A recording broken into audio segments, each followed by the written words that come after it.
Pustahan ko lang kung ano ang meron sa inyo. Bawat stress ninyo sa fencing.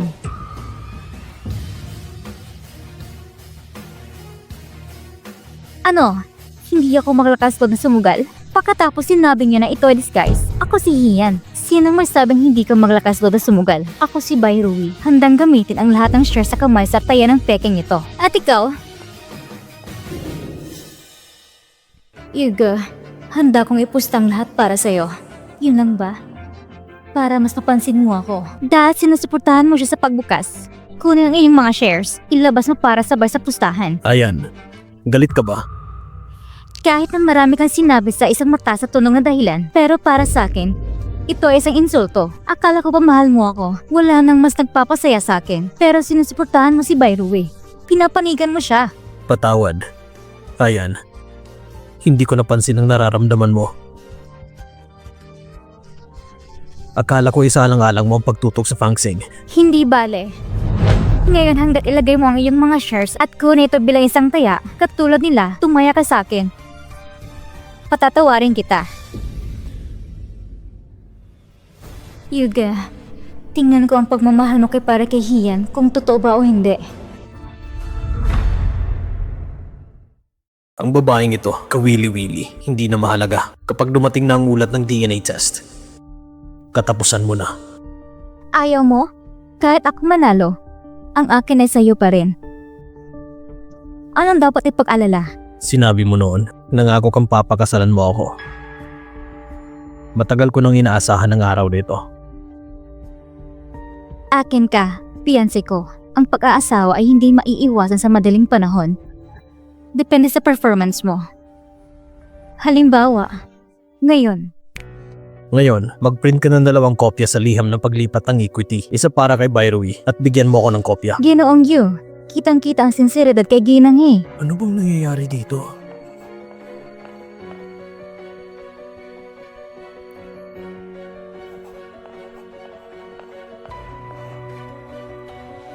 Huwag ka nang malungkot. Okay? Dahil na nga si Yuki na pumirma sa kasunduang ito, ibig sabihin 90% sure siya. Kapag nabuksan niya, anong gagawin sa mga shoe ni Miss Bai? Hindi ba walang kabuluhan ng lahat? Anong kinakatakutan mo? Sinubukan niya ito ng 2 beses at hindi gumana. Pakiusap. Tapos na ang sugal. Maaari ba akong manalo? Para kay tatay, pagpalain ka ng Diyos. Ate, ito bang hana ng mga numero?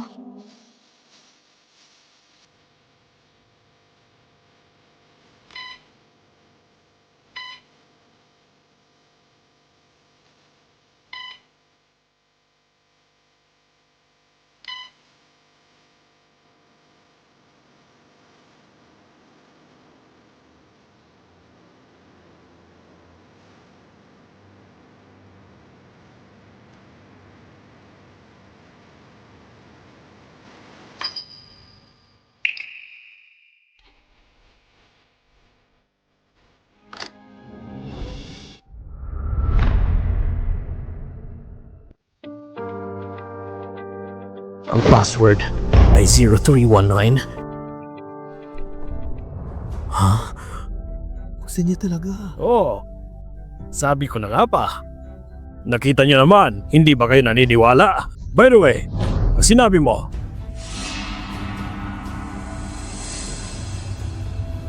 Tapos ikaw, bakit mo gusto si Yoga? Yung araw na nakilala ko siya. Iyon ay 19 ng Marso. Ayan. Bakit 0319? Nakalimutan mo na? Ito yung araw na nagkakakilala tayo. Ito rin ang araw na minahal kita. Hindi mo sinabi sa akin. Pagdating mo, binigyan mo ako ng bagong buhay. Hinayaan mo ako magpatuloy sa paghahanap ng kahulugan ng buhay ko. Ate, ito ang gusto mo. May gusto ka bang sabihin sa kanya? Dapat buhay pa si Hian. Kung hindi, hindi niya maaaring malaman ng mga bagay na ito. By the way, anong dapat mong sabihin? Hindi na mahalaga. Parating ng resulta ng DNA test. Miss Bai, lumabas na ang resulta ng DNA test.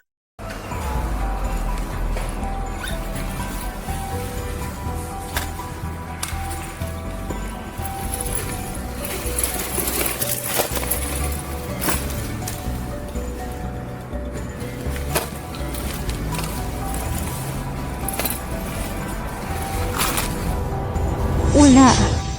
Ang DNA test report ay wala dito. Miss Bai, lumabas na ang resulta ng DNA test. Talaga? Pero wag kang mag-alala. Napalitan na yun ni Hian. Miss Bai, sa kalsada kanina may ibang gustong kumuha sa report na ito. Sayang naman, buti na lang at itinago ko sa braso ang report, maliban kung patayin mo ako. Kung hindi, wala nang magagawa kundi agawan ito.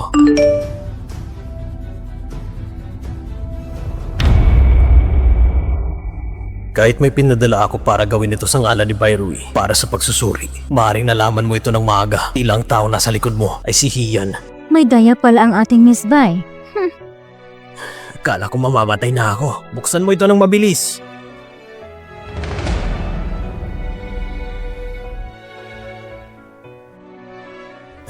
Saan ka pupunta? Ako? Pupunta lang ako sa banyo. Hindi ka pwedeng umalis. Lahat ng pagsusuri ay nagawa na. Alam mo, gusto kitang ipaglaban hanggang dulo. Hindi ka maaaring umalis sa kritikal na oras na to. Miss Bai, pakiusap. Maaaring maayos ang itsura. Ngunit, ang ulat ng medikal sa DNA test ay walang pagkakamali. Huwag kang tumakas. Huwag kang tumakas. Katapusan ko na. Madalaman nila ang lihim ko.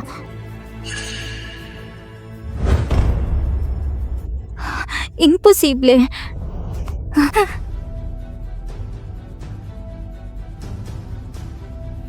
Ito ay pinadala mismo ni Miss Bai. Ang DNA test report. Maaaring nyo tinupitan at tingnan. Ako ang presidente ng Fangsing Group. Si Hian. Kahit na hindi ko alam kung ano nangyari, ngunit nagawa kong makatakas sa isang sakuna. Paano ito posible? Paano niya ito nagawa? Miss Bai, ipinadala mo itong ebidensya. Sa tingin ko hindi ito peke. Ano? Kadalasan ay mukhang kangahanga. Manaloko lang pala. Sinira mong tiwala ko. Tama yan. Huli na ang lahat. Na-offend ko si Miss He. Kailangan ko nang umalis bukas. Bairui, tanggapin mo ang iyong pagkatalo.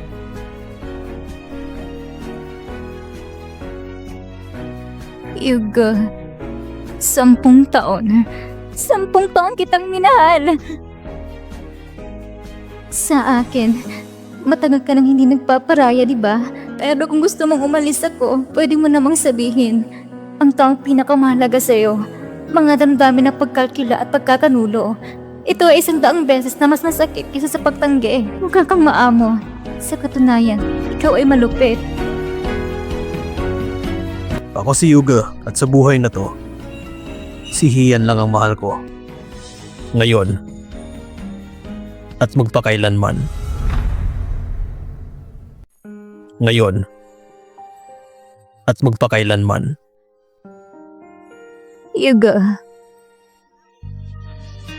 Paumanhin, pero hindi kita kayang kamuhian. Kaya, sana, balang araw, mararamdaman mo ang pakiramdam ko ngayon. Ganon din ang nararamdaman ko. Ito ang pinakamahusay na parusa para sa'yo. Sige, naalala ko.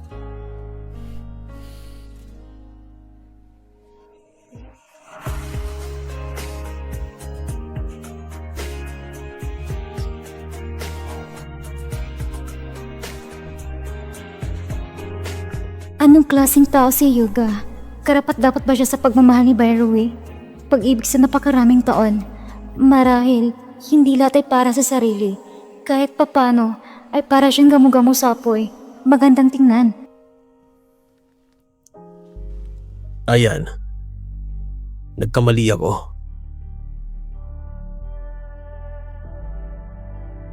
Paumanhin sa inyo. May mali sa selebrasyon natin ngayon. Magpatuloy tayo sa ibang araw para gawin natin ulit. Umuwi muna tayo sa ngayon.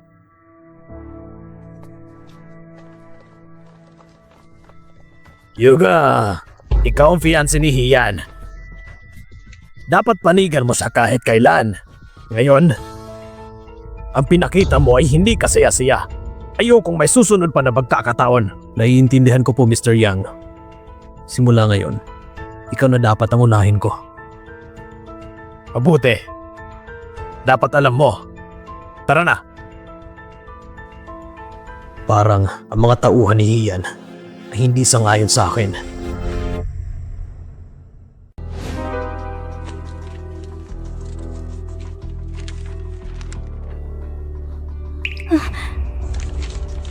Ano nangyayari?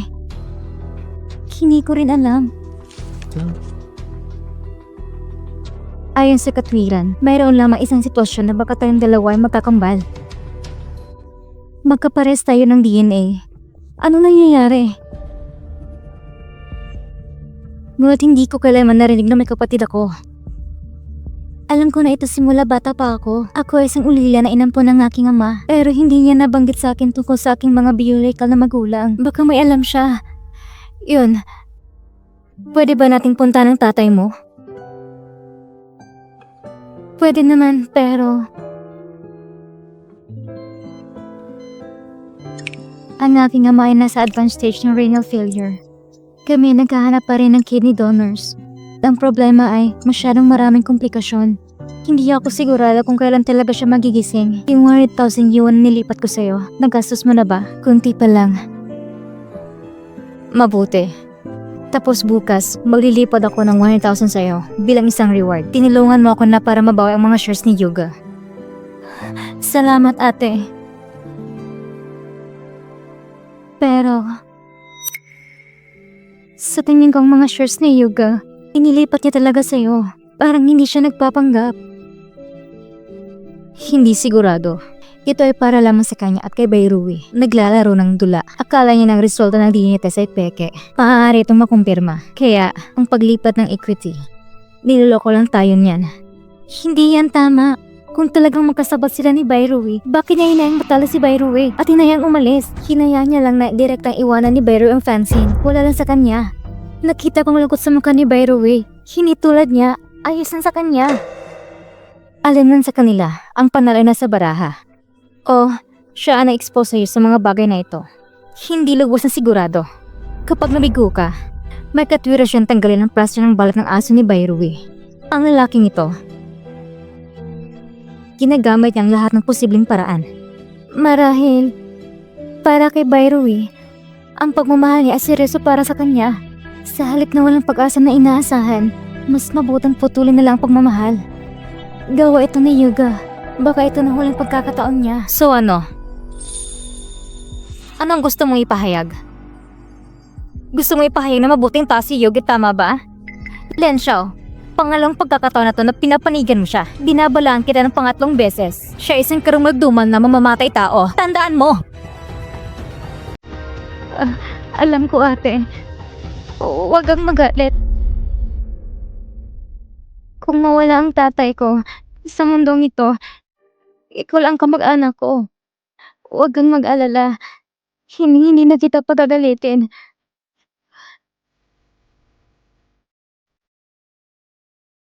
Sige na.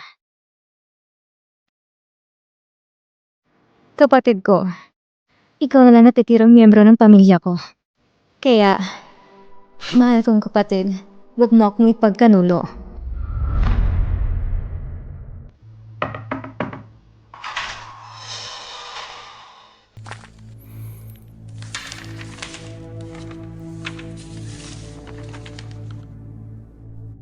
Ginoong Yu? Anong meron? Ginoong Yu, nandito ako para magbigay impormasyon tungkol sa asawa ni Hiting Xiao na si Lu Yuxing. May nahanap na mga medical records. Nanganak siya ng 2 babae. Ang pangalan ng isa ay Hiyan at ang isa naman ay Heishi. Pero hindi ko alam kung bakit sila nagkahiwalay. Ngayon, nakumpirma na natin na may kambal si Hiyan. Kaya ang Hiyan na nasa harapan natin ngayon, hindi siya peke. Siya ang biological na kapatid ni Hiyan. Oo, kaya ang kanilang DNA ay parehong may katuturan. Sigurado akong hindi papatay si Hiyan. Ipagpatuloy ang pagsusuri. Opo, Ginoong Yu. Hiyan, hindi ka papatay. Gumamit ka lang ng isang puppet para manatili sa tabi ko. Ibig sabihin, nagdududa ka na ako ang pumatay sa'yo. Pero hindi sapat ang ebidensya laban sa akin. Ang presensya ng kapatid mo. Parang ipinadala mo na ako sa kulungan. Pasensya na. Ikaw ay nakatadhana na mabigo.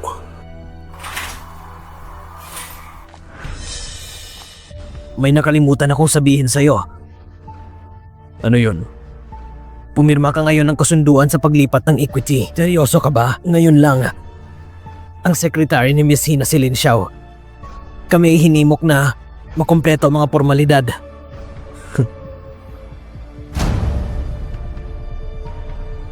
Hindi na mahalaga. Ikakasal na kami ni Hian. Kung anong meron sa akin ay nasa kanya. Ang kanya ay akin.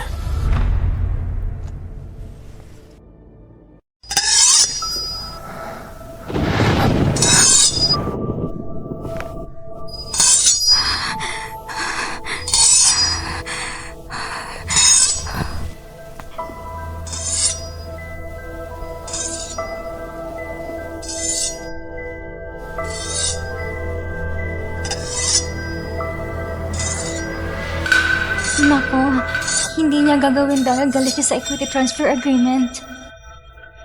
Gusto mo ba akong patayin?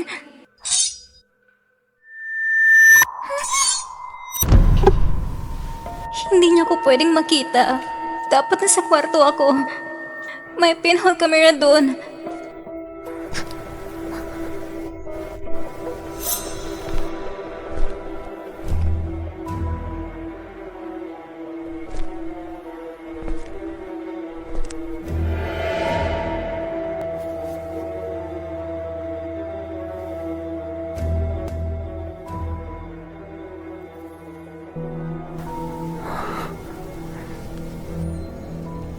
Yuga, ano pang hinihintay mo?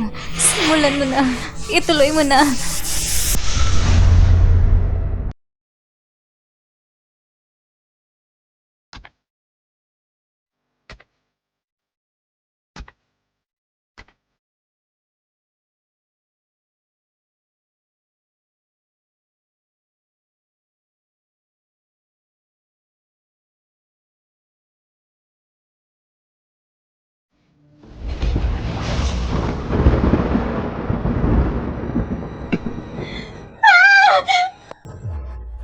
Huwag kang lumapit dito!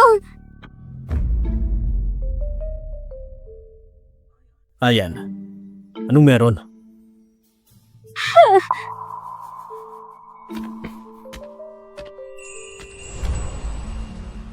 Naisip ko lang na may magnanakaw sa bahay. Akala ko wala ka sa bahay. Kaya lumabas ako at tiningnan. Hindi ko inaasahan na sobrang dilim pala dito. Napagkamalan tulog kitang magnanakaw. Lumapit ka. Hawakan mo ako. Anong meron? Ginamot ko ang sugat mo. Tutulungan kitang bunutin ng pako. Medyo masakit pero tiisin mo lang. Ano yun?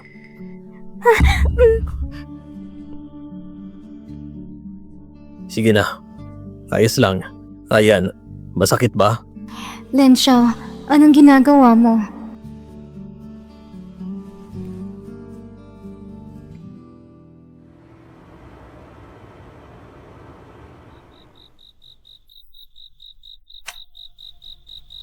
Ayan. Gumising ka ng maaga bukas. Pumunta ka sa kumpanya mga 8:00 ng umaga. Okay? May sorpresa ako para sa'yo. Bago ako na-aksidente, ang huling sinabi niya sa akin. Gusto niya daw ako bigyan ng sorpresa. Sorpresa? Natakasan mo na ito noon. Hindi na pwedeng maulit. Kung ano ang darating, ay palaging darating.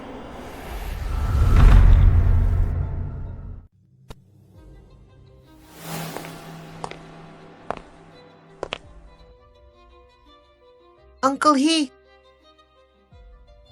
Yuga, pinapunta ko ng tatay mo para kumuha ng isang bagay. Ang init, kaya dinalan ka ni Tito ng isang bote ng Coke. salamat Uncle He.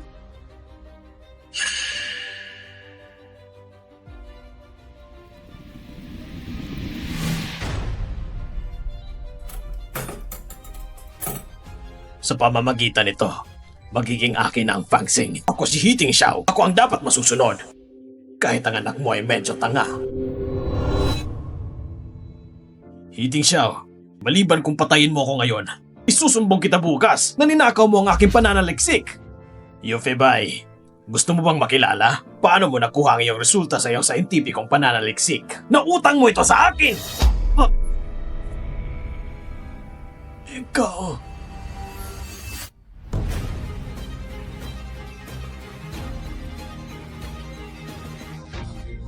Ikaw at ang paborito mong Fang Xing. Mananatili dito magpakailanman.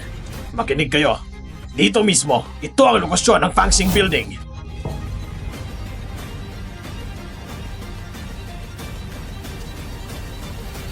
Sino yun? Ayoko. Okay ka lang? Anong meron?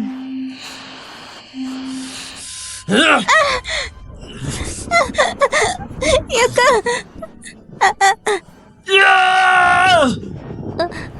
Ate, kung mamamatay ako, tulungan mo akong alagang mabuti ang aking ama. Sapat na ba ito para ipadala si Yugi sa kulungan?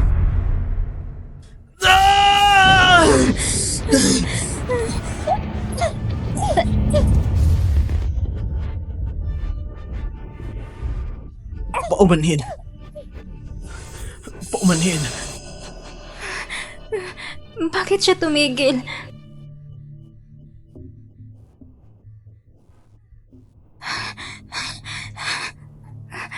Bakit? Nabangungot ka ba? Nag-aalala ka ba sa paggawa nito sa iyong sarili? Pasensya na. Nabangungot lang ako. Nasaktan pa kita. Pasensya. Ayos lang. Nandito lang ako. Sasamahan kita. Ayos lang ba? Matulog ka na. Pero, ano nangyari kanina? Parang binangungot siya. Mukhang perpekto at makapangyarihang tao. Mayroon bang mga tao at bagay na kinakatatakutan mo?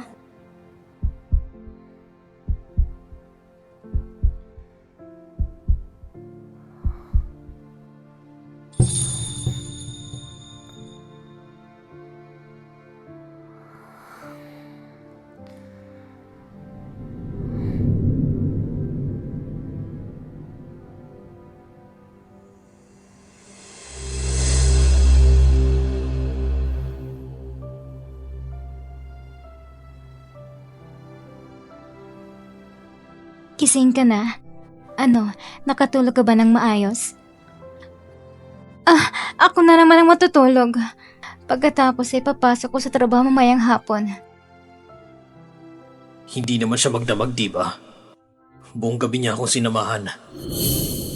Ayos lang, nandito lang ako. Sasamahan kita. Ang babaeng ito, ibang-iba siya kay Hian.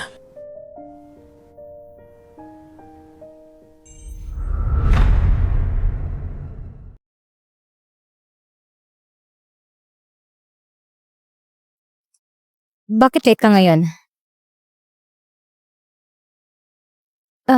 Ako? Sige. Kung tungkol sa lalaki at babae, hindi na kailangan sabihin. Mag-seatbelt ka. Ate, hindi. Hindi mo na iintindihan. Kaya anong meron? Sinaktan ka niya? Hindi. Si Yuga, ang share transfer agreement ay nilagdaan na ngayon. Hindi ako naniniwala kung hanggang kailan niya ito kayang tiisin. Lian Xiao, ano mong bagay para akusahan siya? Katibayan na yan na sinasadyang pagpatay. Naiintindihan mo? Naiintindihan ko.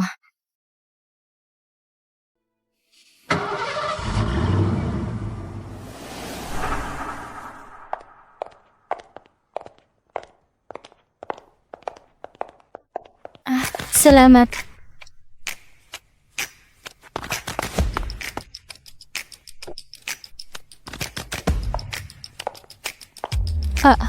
Salamat.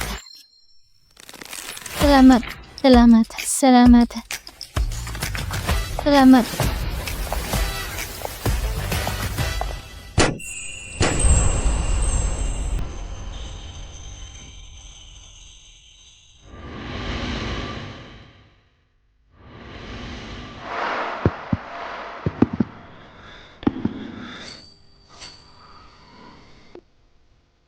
Lahat ng bagay, yan ay peke.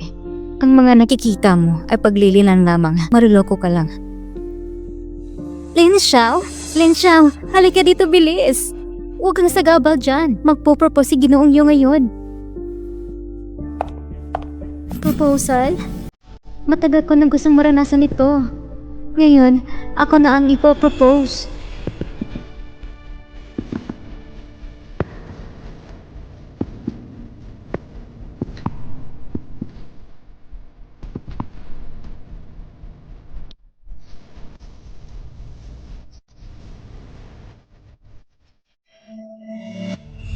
Ayan, alam kong darating ang panahon na ito.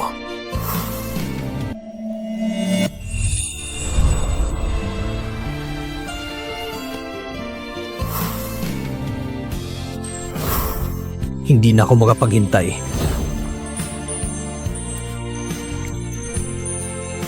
Pakasalan mo ako.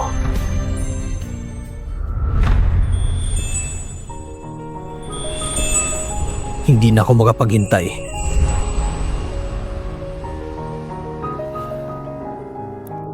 Pakasalan mo ako. Pakasalan mo siya! Pakasalan mo siya! Pakasalan mo siya! Yuga, ikaw talaga. Mabilis mong baguhin ang diskarte.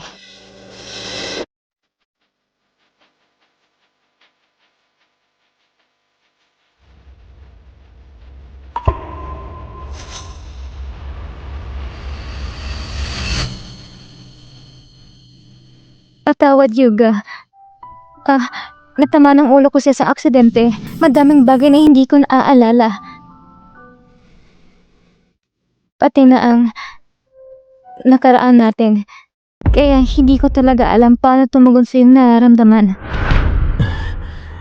Naiintindihan ko.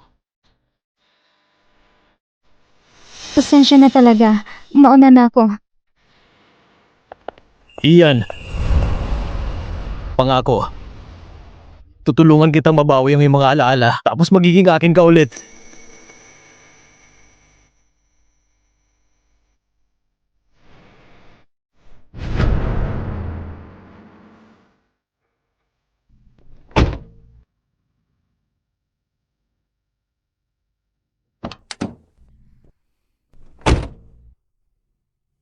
Eto na.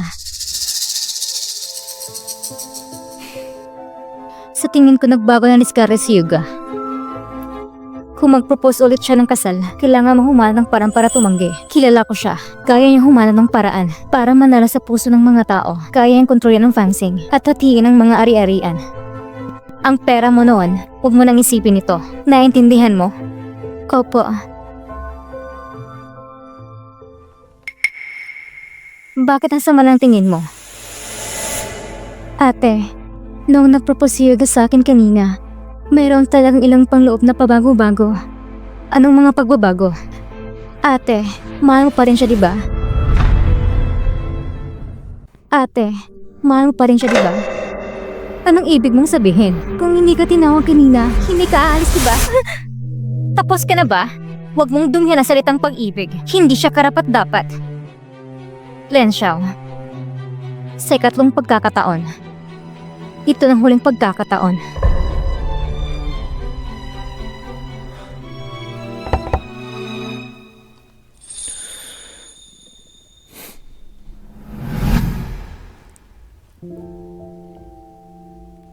Ayan, natatandaan mo pa ba? Isang taon na ang nakalipas. Ito ang lugar kung saan ako nagtapat sa'yo. Hindi ko na maaalala. Ayan, simula nung bumalik ka, mukhang hindi ka naman nagka-amnesia. Ang kahon sa kumpanya, ikaw mismong nagbukas nito. Ikaw lang ang nakakaalam ng password. Sabihin mo, alin ang mga hindi mo naaalala? Kung hindi, tatanggapin ko na lang na may amnesia ka para maintindihan ko na hindi mo na ako mahal. Ayaw mo akong pakasalan. Pero hindi mo kayang tiisin na saktan ako. Diba? Kung sasabihin kong oo, tatalikuran mo bang ideya magpakasal? Hindi. Yan lang. Pero kailangan kong malaman bakit ayaw mo kong pakasalan. Dahil ba ayaw mo sa akin o may iba ka pang dahilan?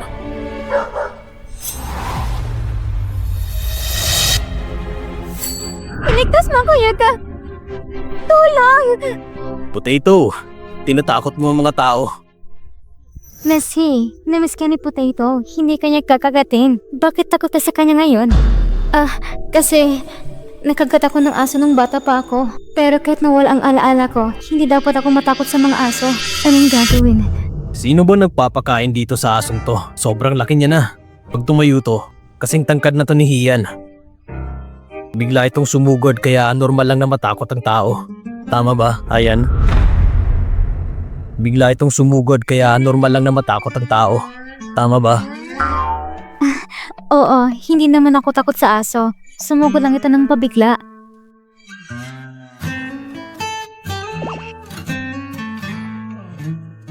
Potato. Napakakapal ng balahibo mo. Parang buhok mo lang.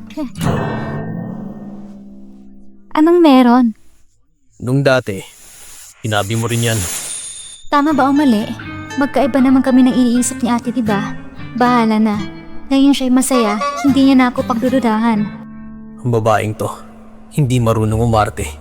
Hindi kita tutulungan dito. Hindi mo man lang mahulaan. Naalala ko na, ang ngiti nito ay katulad din sa iyo. Ang cute na aso. Maaari na rin kitang tawagin aso simula ngayon. Ikaw parang tanga na aso. Ayan. Dahil hindi mo magawang maging emotional sa lugar na ito, dadalhin kita sa iba pang lugar. Okay?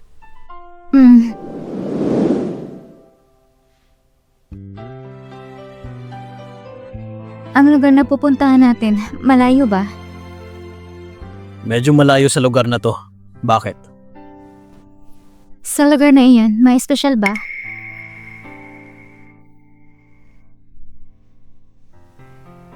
Ang lugar na yun kung saan tayo unang naghalikan. Pakunik ka ng Bluetooth, magpatutog tayo ng kanta. Medyo boring sa daan eh.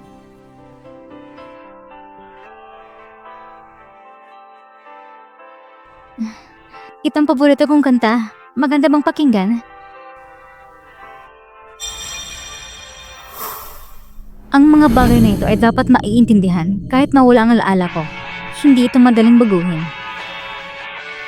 Ang paboritong mga awit, My Day, Transform Stubbornness. Tama. Sa layuning ito, hinatid pa ako na yoga upang makinig ng My Day concert. Kaya ang mga ito, huwag mong kalimutan. Mahalaga na tandaan.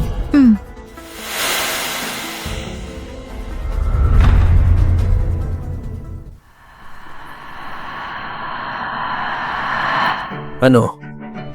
Pinipilit mo pa rin kahit wala nang My Day? Laging manid ang mga tao. Ang salitang ito talaga, mayroon din tinatawag na time range. Paano naman ako?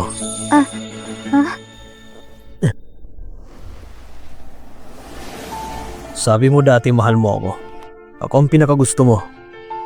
Minahal mo ako hanggang sa dumating yung araw na naaksidente ka.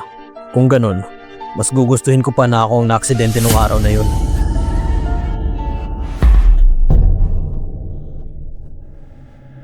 Ano ba? Sino ang nagsasabi nito tungkol sa kanilang sarili? Kung mamatay ako, may pakialam ka sa akin. Ngayong buhay ako, anong pinagkaiba ko na matay na lang ako? Densha, huwag kang magpadala sa mga matatamis na salita. Kakaiba na to. Tara na.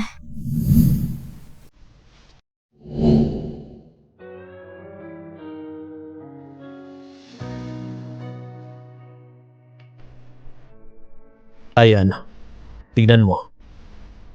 Napakaganda ng buwan ngayong gabi.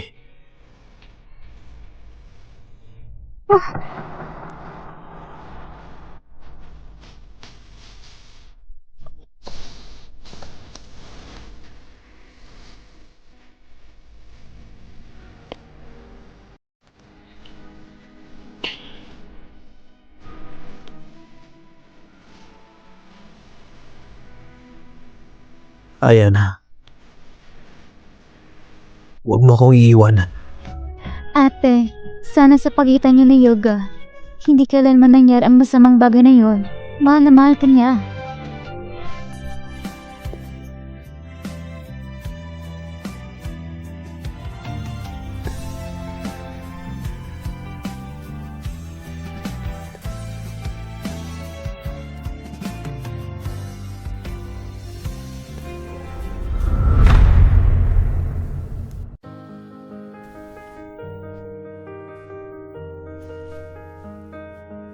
Hinalikan ako ng isang babae.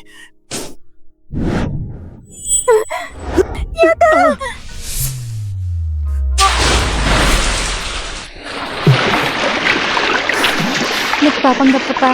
Lumangoy ka na mag-isa. Ligtas mo ako! Yuga? Yuga!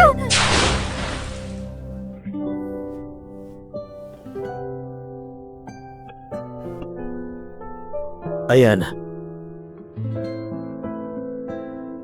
Kailan ka natutong lumangoy? Katapusan ko na. Masyado kong balisa kanina. Takot lumangoy si ate. Nakalimutan ko. Noong bata pa ako, tinuruan ako ng tatay ko kung paano lumangoy. Hinagis ako sa bathtub at muntik na akong mabulunan. Simula noon, ayaw ko ng lahat ng magkinalaman sa swimming. Kaya nakikita mo ang bahay ko, walang bathtub. Hulaan mo. Wala nang ibang paraan. Marunong lang ako maglaro. Naiintindihan ko na. Sa totoo lang, marunong ka talagang lumangoy. Pero ayaw mo lang na masaktan ang pagiging lalaki ko. Kaya nagpanggap kang hindi ka marunong lumangoy, di ba? Ngayon, alam ko na. Ako ang taong ito na naiintindihan ka, di ba?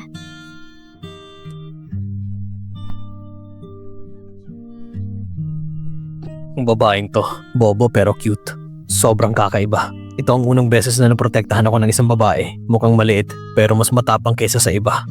Ayan, Huh? naniniwala ko na kahit mawala ang memorya mo, magmamahalan pa tayo ulit. Muli? Pag-ibig? Ito, magandang binibini. Kilalanin natin muli ang isa't isa. Ang pangalan ko ay si Yuga.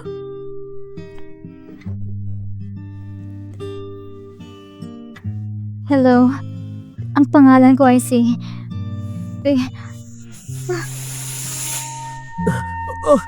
Ayan! Ayan!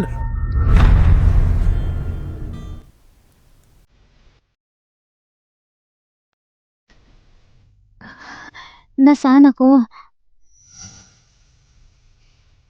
Sa bahay.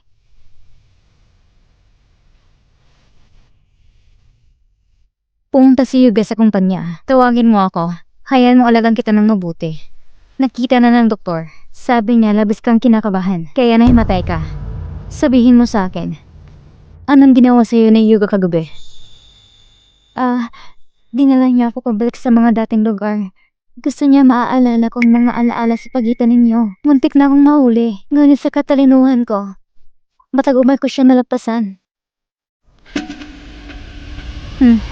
Sa tingin ko, sa anibersaryo, dapat matanto ni Yuga tulad ni Mr. Yan sa akin at sa aking ama. Isang tapat na tao na hindi kumbinsido sa kanya. Hindi sila titingin, siya ang fiancé ko. Medyo may bias ako sa kanya. Sa halip, siya ang pinakamalaking balakid sa daan patungo sa kapangyarihan. Pagkatapos, ay pagsapalar ang pagpatay sa iba. Mas gusto kong maging puppet niya. Kaya pala siya aktibong isulong ang kasal. Pero sa totoo lang, hindi ko rin alam hanggang kailan ako magpapanggap. Isa siya sa pangkalahatang tao. Mahirap siyang tanggihan. Sinabi ko sa'yo, tingnan mo to.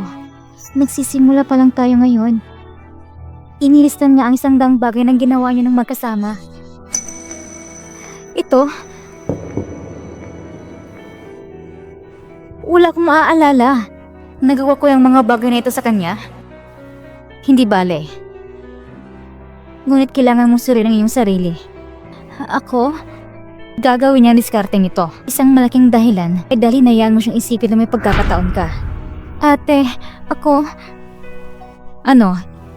Hindi mo naman siya magugustuhan, di ba? Ay, hindi Kahit papano, siya rin ang aking bayaw. Dating bayaw. Yun bang punto, Lin Xiao? Ang punto ay, isa siyang mamamatay tao. Ano ang dapat natin gawin? Nalaman ko. Sa loob ng isang taon, muntik na akong pinatay ni Yuga. Doon sa kumpanya, may mga tao siya sa bawat departamento at lahat sila senior shareholders. Kahit na inaabot ng kanyang mga bahagi, ngunit ang tunay na control nasa kamay pa rin niya. Kahit na magdaos ako ng shareholders meeting, hindi siya madismiss. Ate, Dapat siyang padala sa kulungan. Ang ganitong uri ng basura, ang kamatay na hindi isang awa. Pero kung hindi niya gagawin, wala tayong paraan kundi mangulit ka ng ebidensya. Pagkatapos at pipilitin natin siyang gawin ito. Yuga, gagawin mo ba talaga?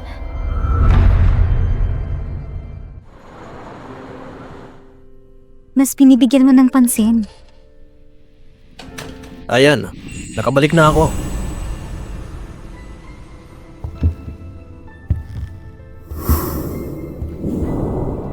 Hindi pa oras para umalis sa trabaho. Bakit ang aga mong bumalik? Hindi ba ito ang naisip mo? Lin Xiao, maraming salamat. Ikaw na bahala, Mr. Yu. Ayos lang. Mas mabuti na siya ngayon. Maganda ba? Kailangan ko itong makita sa aking sarili. Alis muna ako. Tara na.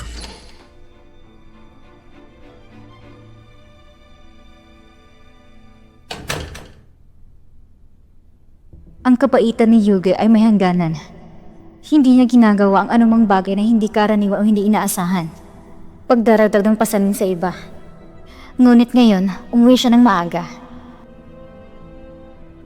Yuga, parang wala na akong tiwala.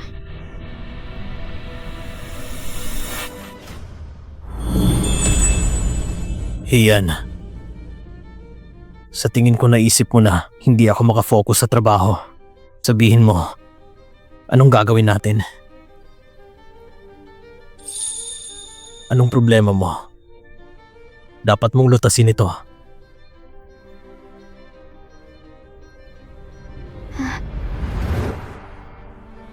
Huwag mong patayin ng ilaw. Takot ako sa dilim.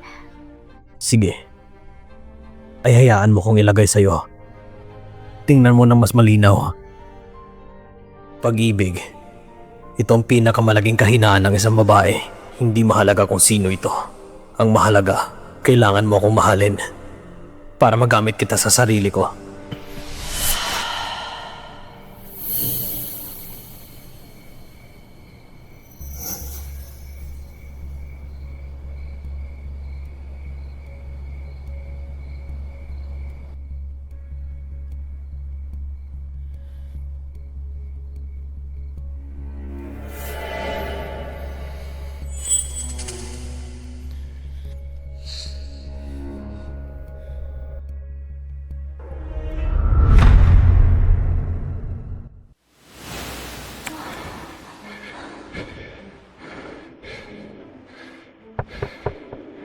Pumasok ka.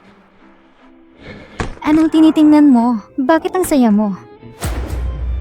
Yuga, ang bastos mo talaga. Bakit? Nanonood ako ng video namin ng fiancé ko. May mali ba? Hindi mo gagawin? Gusto mo bang peking ito? Baliw ka ba? Bakit hindi ka pa umaalis? Ang resignation procedures mo ay malapit nang matapos. Yuga, pinagtaksilan mo ba ako? Wala kang nasabi. Teka. Kung naiisip mo talagang pinagtaksilan kita, nung nagipagpustahan ako sa'yo, hindi ka dapat tumaya sa akin. Kasi yun ang gusto mo. Hindi ka ba natatakot na isusumbong kita? Pakiusap. Alam ko. Sino ngayon ang maniniwala sa sasabihin ko? Anumang akusasyon laban sa'yo? Sa huli, sila ay mapuputungan. Mahal, pero hindi nakukuha. Sa tingin ko ay may utang ako sa'yo sa aking nakarang buhay. Pumunta ka dito para sabihin ito. Makakaalis ka na. Ang hiyan mo, nahanap ang portfolio niya.